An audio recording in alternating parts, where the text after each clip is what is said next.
કેમ છો? મજામાં. આજનો સુવિચાર છે કૃતજ્ઞતા, ગ્રેટિટ્યૂડ.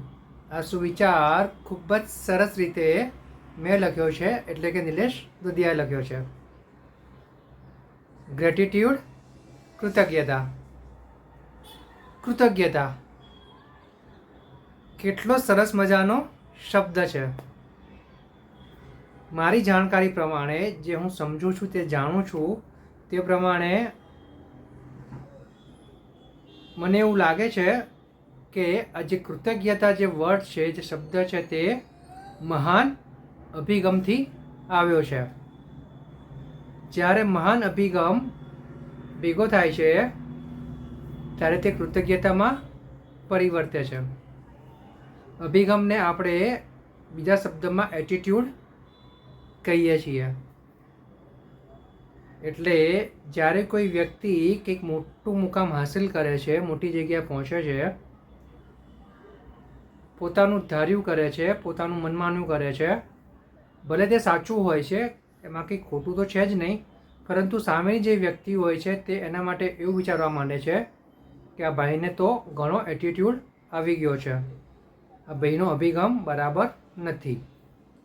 અને આનાથી વિપરીત ઘણીવાર એવું બનતું પણ હોય છે કે જે વ્યક્તિ કંઈક બની ગયો છે, કંઈક હાંસિલ કર્યું છે, તેનામાં પણ એક જાતનો એટીટ્યૂડ આવી જતો હોય છે, તે પણ અન્ય લોકો સાથે કંઈક અલગ રીતે જ વર્તતો હોય છે. માટે જો આપણે આ અભિગમને મહાન અભિગમમાં પરિવર્તિત કરી શકીએ તો આ જે મહાન અભિગમ થશે તે કૃતજ્ઞતામાં પરિવર્તિત થશે. અને આપણે હંમેશા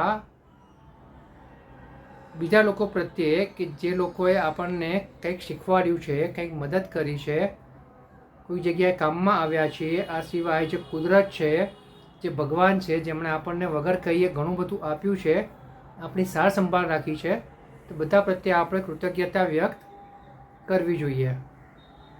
માટે આપણે આ જે અભિગમ છે, એટીટ્યૂડને છોડીને મહાન અભિગમ ઉપર વળી જઈએ, એટલે કે કૃતજ્ઞતા તરફ વળી જઈએ, તો 100% આપણે આપણું જીવન તો સારું અને સાચું કરી શકીએ છીએ, સફળતાપૂર્વક સંતોષપૂર્વક આગળ વધી શકીએ છીએ, સાથે સાથે અન્ય લોકોને પણ આપણે સારું એવું ફીલ કરાવી શકીએ છીએ, અને આપણા સંબંધો બીજા અન્ય લોકો સાથે પણ સારા સુમેળભર્યા બની શકે છે.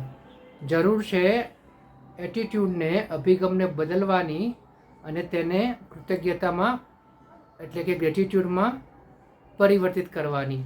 અને આ જ એક સાચું ગ્રેટિટ્યૂડનો શબ્દ છે, આ જ ગ્રેટિટ્યૂડની કૃતજ્ઞતાની સાચી વ્યાખ્યા છે.